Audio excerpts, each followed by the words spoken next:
கர்த்தருடைய பரிசுத்த நாமம் மயப்படுவதாக. இந்த அருமையான நாளிலும் ஷான் மினிஸ்ட்ரி சார்பிலே கிருபை நேரம் நிகழ்ச்சிக்கு உங்களை வரவேற்பதில் நான் மிக்க மகிழ்ச்சி அடைகிறேன். எனக்கு மிகவும் பிரியமான தேவ பிள்ளைகளே, இந்த நாளிலும் இயேசு கிறிஸ்து சிலுவையிலே உரைத்த 6வது வார்த்தையை நாம் தியானிக்க இருக்கிறோம். இயேசு கிறிஸ்து சிலுவையிலே உரைத்த 6வது வார்த்தை முடிந்தது. இந்த வார்த்தையை நாம் தியானிக்க இருக்கிறோம். நம்ம ஆண்டவர் நோக்கி பார்த்து நாம் ஜெபிக்கலாமா? நன்றியால் துதி பாடு, நம் இயேசுவை நாவாலே என்றும் பாடு. நன்றியால் துதி பாடு, நம் இயேசுவை நாவாலே என்றும் பாடு. வல்லவர் நல்லவர் போதுமானவர், வார்த்தையில் உண்மையுள்ளவர். வல்லவர் நல்லவர் போதுமானவர், வார்த்தையில் உண்மையுள்ளவர். நன்றியால் துதி பாடு, நம் இயேசுவை நாவாலே என்றும் பாடு.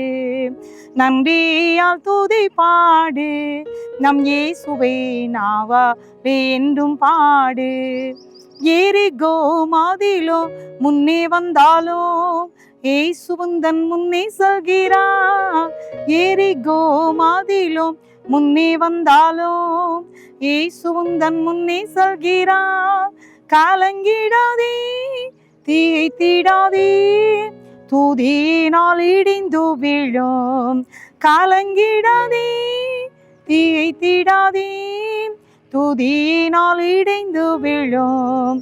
நன்றியால் துதி பாடு, நம் இயேசுவை நாவாலே என்றும் பாடு. நன்றியால் துதி பாடு, நம் இயேசுவை நாவாலே என்றும் பாடு. அன்புள்ள இயேசு ராஜாதி ராஜாவே, இந்த வேளையில் உடைய சமத்தில் நாங்கள் வந்திருக்கிறோம் அப்பா. அப்பா, நீங்கள் சிலுவையிலே உரைத்த 6வது வார்த்தையை முடிந்தது என்ற தலைப்பில் நாங்கள் தியானிக்க இருக்கிறோம் அப்பா. ஆண்டவரே, எங்களோடு பேசுங்கப்பா. சத்தியத்தை அறிவீர்கள், சத்தியம் உங்களை விடுதலையாக்குன்னு சொன்னீங்களா ஆண்டவரே. இதை கேட்கிற ஒவ்வொரு பிள்ளைகளுடைய குடும்பங்களிலும் ஆண்டவரே, இந்த வார்த்தை மெய்யாகவே விடுதலை தரத்தக்கதாக இந்த வேளையிலும் இயேசுவே நீர் எங்களுக்கு இரக்கத்தை பாராட்டும்படியாக ஏசப்பாவுடைய அன்பு கரத்திலே கொடுத்து நாங்கள் ஜெபிக்கிறோம் அப்பா. நீர் மயப்படணும் ராஜா, எங்களை தாழ்த்தி உங்கள் கரத்தில் கொடுக்கிறோமே. சுழற்சி மூலம் ஜெபம் கேளும் நல்ல பிதாவே, ஆமேன் ஆமேன். எனக்கு மிகவும் பிரியமான அன்பான தேவனுடைய பிள்ளைகளே, இந்த நாளிலும் நாம் ஒரு விசை கூட உங்களை இயேசுவின் நாமத்தினாலே வாழ்த்துகிறேன். நாம் இப்பொழுது இயேசு கிறிஸ்து சிலுவையிலே உரைத்த 6வது வார்த்தையை நாம் தியானிக்க இருக்கிறோம். அந்த வார்த்தையை நாம் படிக்கலாமா? யோவான் 19ஆம் அதிகாரம் 30வது வசனம். யோவான் 19ஆம் அதிகாரம் 30ஆம் வசனம். இயேசு காடியை வாங்கின பின்பு முடிந்தது என்று சொல்லி தலையை சாய்த்து ஆவியை ஒப்பு கொடுத்தார். முடிந்தது என்று சொல்லி, எல்லா காரியத்துக்கும் தொடக்கம் அப்படின்னு சொல்லி ஒன்று இருந்துச்சுன்னா முடிவுன்னு ஒன்று இருக்கும் இல்லையா? எல்லாவற்றுக்கும் எல்லாத்துக்குமே தொடக்கம்னு சொல்லும்போது ஒரு முடிவு இருக்கும். இயேசு கிறிஸ்து என்ன நோக்கத்தோடு இந்த பூமியில வந்தார் சொல்லி நம்ம எல்லாருக்கும் நல்லா தெரியும். இதுக்காக நம்மை ரட்சிக்க முழு மனுக்குலத்துக்கும் ரட்சிப்பை கொடுக்க, நம்ம எல்லாரும் வாழ்ந்திருக்க, நமக்கு நித்திய ஜீவனை கொடுக்க, நம்மை பரலோகத்திற்கு அழைத்து செல்ல, நம்முடைய பாவங்களை மன்னிக்க இயேசு கிறிஸ்து இந்த பூமியில வந்தாரு. யோவான் 3:16 நம்ம எல்லாருக்கும் தெரிந்த வசனம். தேவன் தம்முடைய ஒரே பேரான குமாரனை விசுவாசிக்கிறவன் எவனோ அவன் கெட்டு போகாமல் நித்திய ஜீவனை அடையும்படிக்கு அவரை தந்து அருளி இவ்வளவாய் உலகத்தில் அன்பு கூர்ந்தார். நம் ஒருவருமே கெட்டு போகக்கூடாது, யாருமே அழிந்து விடக்கூடாது, எல்லாரும் சந்தோஷமா இருக்கணும். இம்மையிலும் மறுமையிலும் ஏசப்பாவோடு கூட சந்தோஷமா வாழணும். அதான் ஏசப்பாவுடைய ஆசை. அப்போ இந்த பூமியில அவர் எதுக்காக வந்தார் அப்படின்னா, நம்மை ரட்சிக்க, நமக்கு வாழ்வு அளிக்க இந்த பூமியில வந்தாரு. அவரு வந்த வேளையில நம்ம எல்லாருக்கும் தெரியும், இயேசு பிறந்த போது அவருக்கு தலை சாய்க்க கூட இடம் இல்லை. அந்த வேளையிலும் இயேசு நமக்காக இந்த பூமியில அவர் அவதரித்தார். எவ்வளவு பாடுகள் மத்தியிலும் தாயார் தகப்பனார் இயேசுவை அப்படியே சுமந்து கொண்டு வந்ததெல்லாம் நமக்கு நல்லாவே தெரியும். பிரியமான தேவ பிள்ளைகளே, இயேசு பிறந்த போது அவருக்கு தலை சாய்க்க இடம் இல்லை, சத்திரத்துல இடம் இல்லை. ஆனாலும் இயேசு நமக்காக இந்த பூமியில ஏழை மனூறு எடுத்து வந்தார். ஏழை மனூறு எடுத்து வந்து நம்மை மீட்க வந்தார். பிரியமான தேவ பிள்ளைகளே, அப்படின்னா அவர் சொன்னாரு, நான் தேவன் எனக்கு நியமித்த கிரியையை செய்து முடித்தேன் அப்படின்னு சொன்னார். தேவன் எனக்கு கொடுத்த அந்த கிரியெல்லாம் நான் செய்து முடித்துட்டேன் அப்படின்னு சொல்றாரு. எபிரேயர் 12வது அதிகாரத்துல நம்ம ஒரு வசனத்தை படிக்கிறோம். எபிரேயர் 12வது அதிகாரம் நீங்க படிச்சு பார்த்தீங்கன்னா என்ன சொல்லியிருக்குன்னு பார்க்கலாம். எபிரேயர் 12வது அதிகாரம் பார்த்தீங்கன்னா 2வது வசனம், எல்லாருக்கும் தெரிந்த ஒரு வசனம், நான் படிக்கிறேன். அவர் தமக்கு முன் வைத்திருந்த சந்தோஷத்தின் பொருட்டு அவமானத்தை எண்ணாமல் சிலுவையை சகித்து தேவனுடைய சிங்காசனத்தின் வலது பார்சத்தில் வீற்றிருக்கிறார். அப்படின்னா தேவனுடைய குமாரன், அதான் பிலிப்பியர் 2 அதிகாரத்துல இருக்கு. அவர் தேவனுடைய ரூபமா இருந்தும் அதை கொள்ளையாடின பொருளாக எண்ணாமல் தம்மை தாமே வெறுமையாக்கி அடிமையின் ரூபம் எடுத்து மனுஷர் சாயல் ஆனார்னு படிக்கிறோம். இதே எபிரேயர் 12:2 வசனத்துல இருக்கு. அவருக்கு முன்பதாக வைக்கப்பட்ட சந்தோஷத்தை பொருட்டு அவமானத்தை எண்ணாமல் சிலுவை சகித்தார் அப்படின்னு இருக்கு. சிலுவை சகித்தார். எப்பேற்பட்ட ஆண்டவர், அவர் சகிக்கிறார். அவர் பாருங்க, அதான் முடிந்தது, தேவன் நியமித்த எல்லாத்தையும் நான் செய்து முடிச்சிட்டேன் அப்படின்னு சொல்லி முடிந்தது. ஏன்னா இந்த பூமியில் அவர் வாழ்ந்த நாட்கள் எல்லாம் நம்ம எல்லாருக்கும் நல்லாவே தெரியும். 30 வருடங்கள், 33 வருடங்கள், அதுல 3 வருஷங்கள் ஃபுல்லா அவர் ஒரு நேரம் கூட அவர் ரெஸ்டே எடுக்காத அளவுக்கு இரவும் பகலும் ஆண்டவரோடு பிதாவோடு பேசுறதும், அற்புதங்களை செய்யறது, சுவிசேஷங்களை அறிவிப்பது, எப்பவுமே ஆண்டவர் ஊழியம் செய்துட்டே இருந்தாரு. நமக்கு ஒரு ரோல் மாடல், நமக்கு ஒரு முன்மாதிரியை இயேசு வைத்து போனார் அப்படின்னு நம்ம பார்க்கிறோம். பிரியமான தேவ பிள்ளைகளே, முடிந்தது அப்படின்னு சொல்லி அவர் சொல்லும்போது எல்லாத்தையும் நான் நல்லபடியா செய்து முடிச்சுட்டேன். இன்னைக்கு நம்மை பார்த்து ஆண்டவர் கேட்கும்போது, ஆண்டவரே நீங்க இந்த பூமியில என்ன எதுக்காக அனுப்புனீங்களோ அந்த காரியத்தை நல்லபடியா முடிச்சுட்டேன்ப்பா. இந்த பூமியில என்ன தெரிந்து கொண்டீங்க ஆண்டவரே, நான் உங்களுக்காக உங்க பணியை செய்து முடிச்சேன்னு சொல்ல முடியுமா? பிரியமான தேவ பிள்ளைகளே, கொஞ்சம் யோசிச்சு பார்க்கலாமா? நம்ம எல்லாரை குறித்தும் ஆண்டவருக்கு ஒரு நோக்கம் உண்டு. ஏன்னா யோவான் 15:16 இருக்கு, நீங்கள் என்னை தெரிந்து கொள்ளவில்லை, நான் உங்களை தெரிந்து கொண்டேன். நீங்கள் வேண்டிக் கொள்வது எதுவோ அதை பெற்றுக்கொள்ளும்படியாய் போய் கனி கொடுக்கும்படிக்கும் உங்களை ஏற்படுத்தினேன்னு சொன்னாரே. நம்ம கனி கொடுத்து முடிச்சிட்டோமா? கொடுக்கிறோமா? ஆண்டவர் நம்மை தெரிந்து கொண்டாரே. இன்னைக்கு நம்ம இயேசுவை பார்த்து சொல்ல முடியுமா, இயேசுவே நீங்க எனக்கு அனுப்பின காரியமா இந்த பூமியில நான் வந்தேன், இயேசப்பா நான் உங்களுக்காக எல்லாத்தையும் செய்து முடிச்சுட்டேப்பா, எல்லாமே முடிச்சுட்டேன்ப்பா அப்படி சொல்ல முடியுமா? பவுல் சொன்னாரு, நல்ல போராட்டத்தை போராடினேன், ஓட்டத்தை முடித்தேன், இது முதல் நீதியின் கிரீடம் எனக்காக வைக்கப்பட்டிருக்குன்னு சொன்னாரு. நான் செய்து முடித்தேன்னு சொன்னார். பிரியமான தேவ பிள்ளைகளே, இதை கேட்டு கொண்டிருக்கின்ற அன்பான தேவனுடைய பிள்ளைகளே, இன்னைக்கு நீங்களும் நானும் சொல்ல முடியுமா, ஏசப்பா இந்த பூமியில நீங்க என்ன அனுப்பின நோக்கத்தை நான் நிறைவேற்றி முடிச்சிட்டேன் ஏசப்பா அப்படி சொல்ல முடியுமா? இயேசு கிறிஸ்து சிலுவையிலே கூறின இந்த 6வது வார்த்தை, முடிந்தது என்று சொன்ன இந்த வார்த்தை முழு மனுக்குலத்திற்கும் இன்னைக்கு ஆசீர்வாதத்தை கொடுக்கிற ஒரு வார்த்தை. பிரியமான தேவ பிள்ளைகளே, இந்த பூமியில பிறந்த நாம், இந்த பூமியிலே நிறைய காரியங்கள் ஆண்டவர் நம்மை குறித்து ஒரு தீர்மானம் அவர் வைத்திருக்கிறார். அதை செய்து முடிக்கிறதா அவருடைய சித்தம், அவருடைய திட்டம். ஆனா நம்ம எப்படி இருக்கிறோம் கொஞ்சம் சிந்திச்சு பார்க்கலாமா? ஏன்னா கொலோசையர் 2வது அதிகாரம் படிச்சு பாருங்க. கொலோசையர் 2வது அதிகாரம் 14ஆம் வசனத்துல படிக்கும்போது, நமக்கு எதிரடையாகவும் கட்டளைகளால் நமக்கு விரோதமாகவும் இருந்த கையெழுத்தை குலைத்து அதை நடுவில் இராதபடி எடுத்து சிலுவையின் மேல் ஆணியடித்து துரைத்தனங்களையும் அதிகாரங்களையும் முறிந்து கொண்டு வெளியரங்கமான கோலமாக்கி அவைகளின் மேல் சிலுவையிலே வெற்றி சிறந்தார். ஆம் பிரியமான தேவ பிள்ளைகளே, நமக்கு எதிரடையாக இருந்த கட்டளைகள், நமக்கு விரோதமாக இருந்த கையெழுத்தை அவர் குலைத்தார். அவர் அப்படி காரியத்தை செய்து முடிக்காமல் இருந்தால் இன்றைக்கு நம்முடைய வாழ்க்கையிலே நாம் வாழ்ந்திருக்க முடியாது. அவருடைய கிருபையினாலதான் நம்ம நிக்கிறோம், அசைகிறோம், பிழைக்கிறோம். அதான் எபேசியர் 2 பாக்குறோம்ல, கிருபையினாலே விசுவாசத்தை கொண்டு ரட்சிக்கப்பட்டீர்கள், இது உங்களால் உண்டானது அல்ல, இது தேவனுடைய ஈவு. ஆம் பிரியமான தேவ பிள்ளைகளை, அவருடைய கிருபையில நம்மளால ஒண்ணும் செய்ய முடியாது. நமக்கு விரோதமா சாபம் இருந்துச்சு, பாவம் இருந்துச்சு. என் தாய் என்னை பாவத்தில் கர்ப்பம் தரித்தான்னு சொல்லி சங்கீதக்காரர் சொல்றாரு பாத்தீங்களா? நம்ம பாவத்திலே தான் பிறந்தோங்க. ஆனா இயேசு கிறிஸ்துடைய ரத்தம் மட்டும்தான் நம்மை சுத்திகரிக்க முடியும். அதைத்தான் செய்து முடித்தேன் என்கிறார்.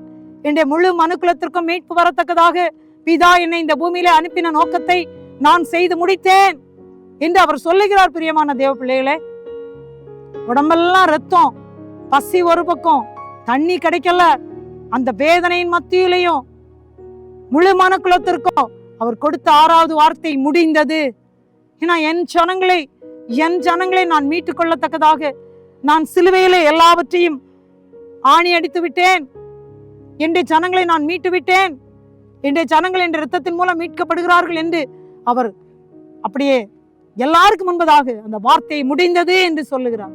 இன்னைக்கு நம்ம சொல்ல முடியுமா? தேவன் இந்த பூமியில நம்மை அனுப்பின நோக்கம் நம்ம எல்லாருக்கும் தெரியும்ல. ஒவ்வொரு பேருக்கும் நம்முடைய வாழ்க்கையை குறித்து ஒரு எண்ணம் இருக்கும்ல. ஏசப்பாக்கு ஒரு சித்தம் இருக்கிறது. ஆனா இன்னைக்கு உண்மையாகவே ஏசப்பா நம்மை அனுப்பின நோக்கத்தை உணர்ந்து நம்ம செயல்படுறோமா? கொஞ்சம் சிந்திச்சு பார்க்கலாமா? ஒருவேளை இதை கேட்டுக்கொண்டிருக்கின்ற தேவ பிள்ளைகள் ஒருவேளை வேதனையோடு கேட்டுக்கொண்டிருக்கலாம்.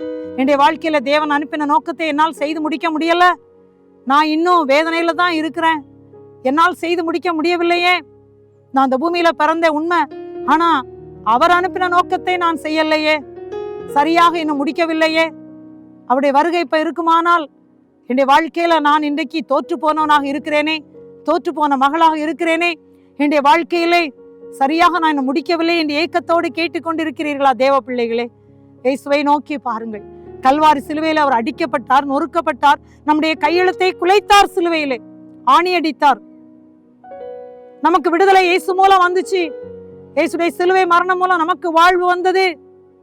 இயேசு முடிந்தது என்று சொன்ன வார்த்தையின் மூலம் நம்முடைய வாழ்க்கையிலையும் நல்ல முடிவு வருகிறது. பிரியமான தேவ பிள்ளைகளே, எங்களுக்கு நல்ல ஒரு முடிவு இல்லையே, நல்ல முடிவு வந்து விட்டது என்று எங்களால் சொல்ல முடியவில்லையே, எங்களுடைய வாழ்க்கை ஒரு கேள்விக்குறியாக இருக்கிறதே என்று துக்கத்தோடு இதை கேட்டுக்கொண்டு இருக்கிற அன்பு தேவ பிள்ளைகளே, கலங்காதிருங்கள், துக்கப்பட வேண்டாம், விசாரப்பட வேண்டாம். உங்கள் இருதயம் கலங்காதிருப்பதாக இயேசு சொன்னார். என்னிடத்துல விசுவாசமா இருங்கள் சொன்னாரு, தேவனிடத்துல விசுவாசமா இருங்கள் என்று சொன்னாரு. பிரியமான தேவ பிள்ளைகளே, ஒரு விசை உங்களை நீங்களே சிந்தித்து பார்ப்பீங்களா? இயேசு நமக்காக கல்வாரியிலே தன்னுடைய ரத்தம் முழுதுமா சிந்தினார். ஒரு சொட்டு ரத்தம் கூட இல்லை மீதி. தன்னுடைய ரத்தம் முழுதையும் சிந்தி நம்மை மீட்டாரே. இயேசு கிறிஸ்துடைய ரத்தம் நம்முடைய பாவங்களிலிருந்து விடுதலை ஆக்கிட்டே. பிரியமான தேவ பிள்ளைகளே, அவர் சொன்னார், அழகா சொன்னார், முடிந்தது என்று சொன்னார். முடிந்தது என்று சொல்லி தலையை சாய்த்து ஆவியை ஒப்பு கொடுத்தார் சொல்லி நம்ம வாசிக்கிறோமே. பிரியமான தேவ பிள்ளைகளே, கொஞ்சம் யோசிச்சு பார்க்கலாமா? கொஞ்சம் யோசிச்சு பார்க்கலாமா? ரோமர் 10வது அதிகாரத்துல நம்ம ஒரு வசனத்தை படிக்கிறோம். ரோமர் 10வது அதிகாரம், ரோமர் 10வது அதிகாரம் 4வது வசனத்துல நம்ம பார்க்கிறோம். ரோமர் 10:4 படிக்கிறோம். விசுவாசிக்கிற எவனுக்கும் நீதி உண்டாகும்படியாக இயேசு கிறிஸ்து நியாய பிரமாணத்தின் முடிவா இருக்கிறார். இயேசுவை விசுவாசிக்கிற ஒவ்வொரு பேருக்கும் இயேசு கிறிஸ்து நியாய பிரமாணத்தின் முடிவாக இருக்கிறான்னு பார்க்கிறோம். நியாய பிரமாணத்தின் முடிவாக இருக்கிறார். கலாத்தியர் 4வது அதிகாரத்துல நம்ம படிக்கும் போது, கலாத்தியர் 4வது அதிகாரம், கலாத்தியர் 4ஆம் அதிகாரத்துல நம்ம படிக்கிறோம். 5ஆம் வசனம், காலம் நிறைவேறின போது ஸ்ரீண்டத்தில் பிறந்தவரும் நியாய பிரமாணத்திற்கு கீழானவருமாகிய தம்முடைய குமாரனை தேவன் அனுப்பினார். மேலும் நீங்கள் புத்திரராய் இருக்கிறபடியினால் அப்பா பிதாவே என்று கூப்பிடத்தக்கதாக தேவன் தமது குமாரனுடைய ஆவியை உங்கள் இருதயங்களில் அனுப்பினார். ஆகையால் இனி நீ அடிமையாயிராமல் புத்திரனாய் இருக்கிறாய். நீ புத்திரனானே ஆனால் கிறிஸ்து மூலம் தேவனுடைய சுதந்திரனாயும் இருக்கிறாய்ன்னு சொன்னாரே. இயேசு கிறிஸ்து நமக்காக இந்த பூமியில் வந்தார். நமக்காக பூமியில் வந்தார். எவ்வளவு பெரிய காரியம் இல்ல? இயேசு நம்மை நேசிக்கிறார். அவர் வந்தாரு, தன்னுடைய பணிகளை கரெக்டா நிறைவேற்றினார், செய்து முடித்தார். நமக்காக தன்னையே இந்த பூமியில அவருடைய ரத்தத்தை சிந்தினாரு. அவர் சொன்னார், முடிந்தது என்று இயேசு சொன்னாரு. இன்னைக்கு நாமும் இயேசு நம்மளை இந்த பூமியில அனுப்பின நோக்கத்தை, ஏசப்பா நான் செய்து முடிச்சிட்டேன்ப்பா, இந்த பூமியில நீங்க தெரிந்து கொண்டீங்க ஆண்டவரே, அப்பா உங்களுக்காக கனி கொடுக்கும்படியா ஏற்படுத்தினீங்கப்பா, நான் கனி கொடுத்து முடிச்சிட்டேன்ப்பா, நீ சொன்னபடியே நான் செய்துட்டேன்ப்பா அப்படி சொல்லி நம்ம இன்னைக்கு சொல்ல முடியுமா? எனக்கு மிகவும் பிரியமான தேவ பிள்ளைகளை, நம்ம ஆண்டவரை நோக்கி பார்த்து பேசலாம். ஏசப்பா நீங்க இந்த பூமியில என்னை அனுப்பின நோக்கத்தை என்னால் நிறைவேற்ற முடியலப்பா, எனக்கு உதவி செய்யுங்க, நானும் முடிந்தது என்று சொல்கிற அளவுல என்னுடைய வாழ்க்கை இன்னைக்கு இல்லப்பா, என்னை ஒரு விசை தகுதிப்படுத்துங்கப்பா, உங்க ரத்தத்தினால் ஒரு விசை கூட என்னை கழுவி சுத்திகரிங்கப்பான்னு கேட்கலாமா? அன்பான தேவ பிள்ளைகளே, இதை கேட்டுக்கொண்டு இருக்கிறவர்களே, நீங்க ஒருவேளை துக்கத்துல, துயரத்துல, துன்பத்துல இருக்கலாம். பாருங்க, இயேசு கிறிஸ்து என்ன நோக்கத்தோடு இந்த பூமியில வந்தாரோ அந்த நோக்கத்தை அவர் செய்து முடித்தார். பிரியமான தேவ பிள்ளைகளே, தன்னை அர்ப்பணித்தார். அவர் கெத்சமனே தோட்டத்துல அவர் ஜெபிக்கிறது நமக்கு நல்லா தெரியும்ல. அவருடைய ரத்தத்தின் வியர்வை பெருந்துளிகளாக விழுந்ததுன்னு சொல்லி பார்க்கிறோம். ஆண்டவரை அவர் பிதாவை நோக்கி அவர் ஜெபிக்கிறத நம்ம பார்க்கிறோம். பிரியமான தேவ பிள்ளைகளே, எவ்வளவு பெரிய ஒரு பாடு, அந்த பாடை அவர் நமக்காக ஏற்றாரே. முழு மனுக்குலமும் இந்த பூமியில் வாழ்ந்த நோக்கத்தை நல்லபடியாக செய்து முடிக்கத்தக்கதாக முடிந்தது என்ற ஒரு வார்த்தையை சிலுவையிலே அவர் சொன்னாரே. பிரியமான தேவ பிள்ளைகளே, ஒரு கணம் உங்கள் ஒவ்வொருடைய வாழ்க்கையிலையும் என்ன நோக்கத்தோடு இயேசு அழைத்தார், நம்ம செய்து முடித்து விட்டோமா என்று இந்த வேளையில நிதானித்து அறிய முடியுமா? பிரியமானவள, அப்படி இல்லைன்னா ஏசப்பாவை நோக்கி பார்க்கலாம். ஏசப்பா நமக்கு ஒரு ரோல் மாடலா இருந்தார். அவர் நன்மை செய்கிறவராக சுற்றி திரிந்தார். பிசாசில் அகப்பட்ட யாவரையும் விடுதலை பண்ணுகிறவராயும், வியாதியில் அகப்பட்டவர்களை குணமாக்குறவராயும் அவர் சுற்றி திரிந்தார் சொல்லி அப்போஸ்தலர் 10:38 பார்க்கிறோமே. பிரியமான தேவ பிள்ளைகளே, நம்ம ஒவ்வொருவருக்கும் தேவன் ஒரு கிரியை நாம் செய்து முடிக்க வேண்டும் என்றுதான் இந்த பூமியில் நம்மை தெரிந்து கொண்டார். பிரியமான தேவ பிள்ளைகளே, நம்ம என்ன செய்து கொண்டிருக்கிறோம்? ஒரு விசை நம்மை நாமே சோதித்து அறிவோமா? ஒரு விசை நம்மை நாமே சோதித்து அறிவோமா? தேவ பிள்ளைகளே, இந்த வேளையில ஆண்டவர் நோக்கி பார்த்து நம்ம ஜெபிக்கலாம். ஆண்டவரே, அப்பா நீங்க எனக்கு இறங்குங்கப்பா, என்னால நீர் அனுப்பின நோக்கத்தை செய்து முடிக்க முடியலப்பா, எனக்கு இறங்கும் ஆண்டவரே என்று சொல்லி நம்ம ஆண்டவரை நோக்கி பார்க்கும்போது இயேசு நமக்காக அவர் இரக்கத்தை காண்பிக்கிற தேவனாக இருக்கிறார். மத்தேயு 20வது அதிகாரம் 28ஆம் வசனத்துல அவர் சொல்றாரு, அப்படியே மனுஷகுமாரனும் ஊழியம் கொள்ளும்படி வராமல் அநேகரை மீட்கும் பொருளாக தம்முடைய ஜீவனை கொடுக்கவும் வந்தார். அநேகரை மீட்கும் பொருளாக தன்னுடைய ஜீவனை கொடுக்கவும் வந்தார். பிரியமான தேவ பிள்ளைகளே, எவ்வளவு ஒரு பெரிய பாக்கியம் இல்ல? அவர் தன்னையே அர்ப்பணித்தார் நமக்காக, நமக்கு வாழ்வு தரும்படியா, நம்மை மீட்கும்படியா. அவர் தான் சொன்னார், அநேகரை முழு மனுக்குலத்தையும் மீட்கும்படியா தன்னையே அர்ப்பணித்தார். பிரியமான தேவ பிள்ளைகளே, அதைத்தான் நான் செய்து முடித்தேன் என்று சொல்லுகிறார். முடிந்தது என்று சொல்லுகிறார். தேவ நிமித்த கிரியை செய்து முடித்தேன் என்று சொல்லுகிறார். பிரியமான தேவ பிள்ளைகளே, இயேசு சிலுவையிலே மொழிந்த இந்த 6வது வார்த்தை முடிந்தது என்ற வார்த்தையின் மூலம் தேவன் நம்மோடு இடைப்பட்டு கொண்டிருக்கின்றார். இந்த வேளையில நாம் சிந்தித்து பார்க்கலாமா? இசப்பா, என்னை மீட்கும் பொருளா நீங்க வந்தீங்களப்பா, எங்களுக்கு விரோதமா இருந்த கையெழுத்தை நீங்க குலைத்து போட்டீங்களாப்பா, அதை சிலுவையின் மேல ஆணி அடிச்சீங்களாப்பா, எங்களை வாழ வைக்க நீங்க உங்க ரத்தத்தை ஃபுல்லா சிந்தினீங்களா ஆண்டவரே. அப்பா, நாங்க அடிக்கடி உங்களை சிலுவையில் அறைகிறவளா இருக்கிறோமப்பா, எங்களை மன்னிங்க ஆண்டவரே. முடிந்தது என்று எங்களால் சொல்ல முடியலப்பா. அநேக நேரத்துல ஆண்டவரே, ஏன் இந்த வாழ்க்கை என்று நினைக்கிறவங்களா இருக்கிறோமே இசப்பா, எங்களை மன்னின்னு சொல்லி கேட்கலாமா? இதை கேட்டுக்கொண்டிருக்கின்ற அன்பான தேவ பிள்ளைகளை, இயேசுவை நோக்கி பார்க்கலாமா? இயேசு சிலுவையில மொழிந்த இந்த வார்த்தை முழு மனுக்குலத்திற்கும் ஒரு விடுதலையை கொடுக்கிற வார்த்தையாக ஒவ்வொரு குடும்பங்களுக்குள்ளும் கடந்து வருகிறது. பிரியமானவள, பாருங்க, இத்தனை வருஷங்களுக்கு முன்பதாக இயேசு சிலுவையிலே மொழிந்த வார்த்தை அது இன்றும் ஜீவனுள்ள வார்த்தையாக, இன்றும் விடுதலை கொடுக்கிற வார்த்தையாக, அவர் சிலுவையிலே சிந்தின ரத்தம் நம்மை மீட்கிற ரத்தமாக, அவர் சிலுவையிலே சிந்தின ரத்தம் நம்மை கழுவி சுத்திகரிக்கிற ரத்தமாக, இன்றைக்கும் நமக்கு விடுதலை கொடுக்கிற ரத்தமாக இருக்கிறதே. இயேசு மாதிரியை பின்வைத்து போனாரே, அன்பாக இருந்தாரே, எல்லாத்தையும் அவர் முடிவு பரியந்தமும் அன்பு வைத்தார். அப்படி வாசிக்கிறோமே, முடிவு பரியந்தமும் அன்பு வைத்தார். அந்த அன்பு இன்றைக்கும் நம்மோடு இருக்கிறது. இயேசு நம்மை நேசிக்கிறார். இயேசுக்கு அன்பு நம்ம மேல அவ்வளவு இருக்கிறதுனால மட்டும்தான் இன்னைக்கு நம்ம இந்த பூமியில நிக்கிறோம், அசைகிறோம், பிழைக்கிறோம். இல்ல நம்மால் ஒண்ணுமே செய்ய முடியாது. இயேசு நம்ம மேல அவ்வளவு அன்பு கூர்ந்தார். பிரியமான தேவ பிள்ளைகள், அதான் சொன்னாரு, நீங்களும் ஒருவர்களோடு அன்பு கூறுங்கள் சொன்னாரு, ஒருவரை ஒரு நேசிங்கள் சொன்னாரு. நீங்கள் என்ன செய்யணும்? மற்றவர்களையும் நீங்க கனம் பண்ணணும்னு சொன்னாரு.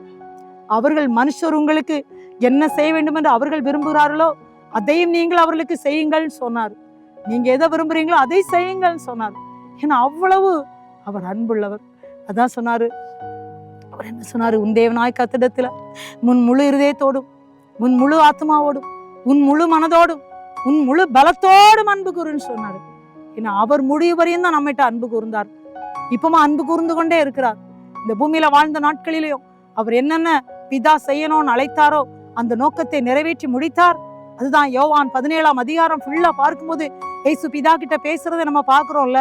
இயேசு ஜெபிக்கிறார், என்னுடைய ஜனங்களுக்கு என்னுடைய நாமத்தை கொடுத்தேன், என்னுடைய வார்த்தையை கொடுத்தேன், நான் மகிமைப்படுத்தின, இன்னும் நீர் அவங்கள மகிமைப்படுத்தும், நீர் என்னுடைய ஜனங்களை காத்துக்கொள்ளும் அப்படின்னு சொல்றாரு. எவ்வளவாய் அன்பு கூறுகிறார் நம்ம மேல. அவர் எவ்வளவாய் அன்பு கூறுகிறார்ல. அன்பான இயேசு ராஜா உங்களை நேசிக்கிறார். முடிந்தது என்று சொல்லி அவர் தன்னுடைய ஜீவனை விட்டதாக நம்ம பார்க்கிறோமே. முடிந்தது என்று சொன்னார். ஒரு வெற்றி வார்த்தை பிரியமான பிள்ளைகளை, ஒரு வெற்றி வார்த்தை. இன்றைக்கு இந்த பூமியிலே பிறந்த நாம், இந்த பூமியிலே நம்ம முடிவுபெறிந்த ஆண்டவருக்காக நிலைநிற்க வேண்டுமே. அன்றைய வாழ்க்கையில முடிவுபெறிந்து நிலைநிற்க முடியாதபடினால அநேகர் தவறி போகிறதை நாம் பார்க்கிறோம். முடிவு பரியந்தம் அன்பு வைக்க முடியலன்னு சொல்லி அநேகர் விழுந்து போகிறதை நாம் பார்க்கிறோம். ஆனா இயேசு அப்படி நம்மை விட்டு விலகவில்லை. அவர் இன்று வரைக்கும் நம்மை நேசிக்கிறார். முடிவரையும் அவர் எல்லாரும் அன்பு வைத்தார், நம்மால அன்பு வைத்துக் கொண்டிருக்கிறார், நம்மை நேசிக்கிறார். பிரியமான தேவ பிள்ளைகளை, நம்ம ஆண்டவரை நோக்கி பார்த்து ஜெபிக்கலாமா? ஒருவேளை நீங்க துக்கத்துல இருக்கலாம், ஒருவேளை பலவிதமான பாடுகளின் மத்தியில இருக்கலாம், ஒருவேளை என்னுடைய வாழ்க்கையில ஒரு சமாதானம் இல்லையே, என்னுடைய வாழ்க்கையில இந்த பூமியில நான் எதுக்கு பிறந்தேன், ஆனா பிறந்தனா நான் எதுவுமே செய்யலையே, நான் எதுக்கு இந்த பூமியில இப்படி இருக்கிறேன்னு சொல்லி அங்கலாய்ப்போடு இந்த வார்த்தையை கேட்டுக்கொண்டு இருக்கிறீர்களா? தேவ பிள்ளைகளை, ஒரு கணம் ஆண்டவர் நோக்கி பார்ப்பீங்களா? இயேசுவே, இந்த பூமியில நானும் மகிழ்ச்சியோடு முடிந்தது என்று சொல்லத்தக்கதாக அப்பா உங்க கிருபை எனக்கு ஊட்டுங்க ஆண்டவரே, என்னை உங்களுக்கு நான் அர்ப்பணிக்கிறேன்னு சொல்லுவீங்களா? உங்களுடைய வேதனைகளை மாற்றுகிறவர், உங்கள் கண்ணீரை துடைக்கிறவர், உங்கள் பிரச்சனைகளிலிருந்து உங்களை விடுவிக்கிற தேவன் இப்போது அவர் உங்கள் மத்தியில் இருக்கிறார். பிரியமான தேவ பிள்ளைகளை, இயேசு உங்களை விட்டு விலகுவதும் இல்லை, இயேசு உங்களை கைவிடுவதும் இல்லை. அவர் உங்களோடு கூடவே இருக்கிறார். அவர் ஒருபோதும் உங்களை கைவிட மாட்டார். முடிந்தது என்று சொன்னவர். பிரியமான தேவ பிள்ளைகளே, அந்த வார்த்தை உங்களை நோக்கி வந்து கொண்டிருக்கிறது. இயேசு கிறிஸ்துவுடைய சிலுவை வார்த்தைகளை இந்த நாட்களை நாம் தியானித்து கொண்டிருக்கின்றோம். பிரியமான தேவ பிள்ளைகளே, இந்த வார்த்தை என்னுடைய குடும்பங்களுக்கு விடுதலை கொடுக்கிற வார்த்தைகள். இந்த வார்த்தை என்னுடைய குடும்பங்கள்ல எது முடிந்து போயிட்டு, இனி என் பிள்ளைக்கு திருமணம் ஆகுமா, என்னுடைய பிள்ளையுடைய கல்வி சரியா இருக்குமா, என்னுடைய பிள்ளைகளுடைய வாழ்க்கையில நிம்மதி இல்லையே, குடும்பத்துக்குள் பிரிவினையின் ஆவி இருக்கிறதே, எங்கள் குடும்பத்துக்குள்ள பண கஷ்டம் இருக்கிறதே, இதற்கு ஒரு நல்ல முடிவு வருமா என்று அங்கலாய்ப்போடு இந்த வேளையிலும் இதை கேட்டுக்கொண்டிருக்கின்ற அன்பான தேவ பிள்ளைகளே, நீங்கள் கலங்க வேண்டாம்.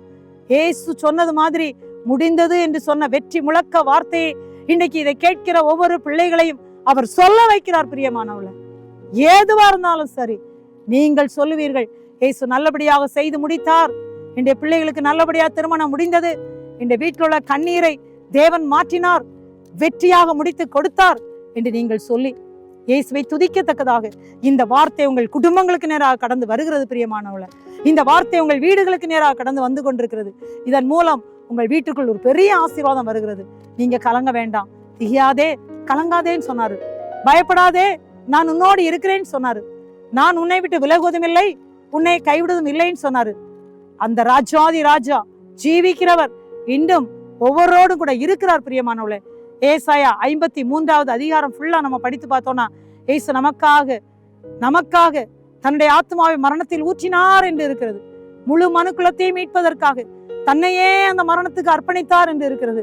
நம்முடைய சாபங்களை, பாவங்களை, வியாதியை, துக்கங்களை அவர் சிலுவையிலே சுமந்து தீர்த்தார்.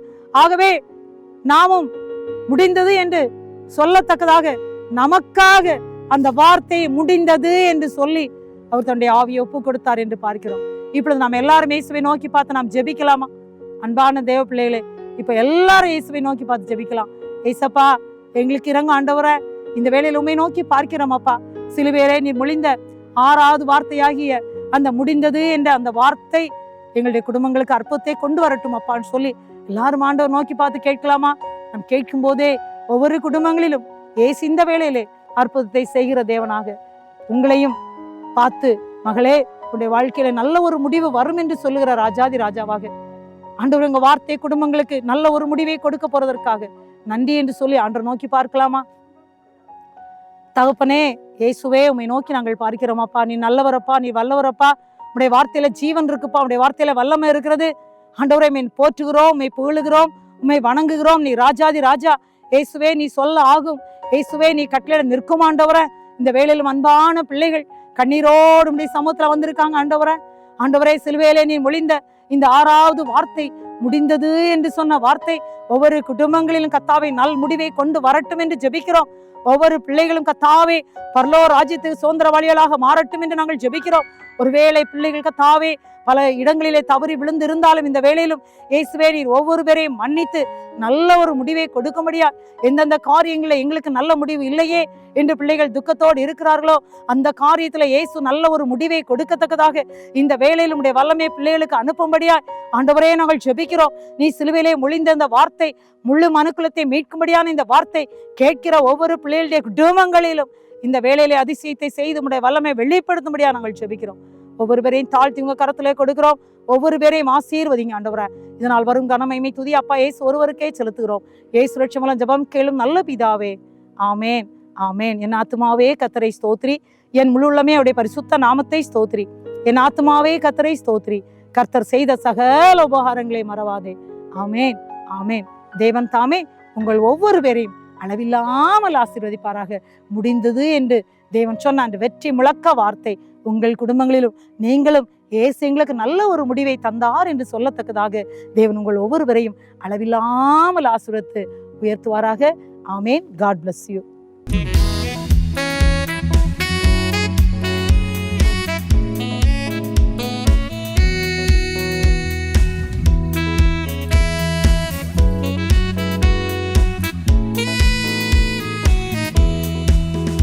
என்னை நேசிக்கின்றாயா, என்னை நேசிக்கின்றாயா.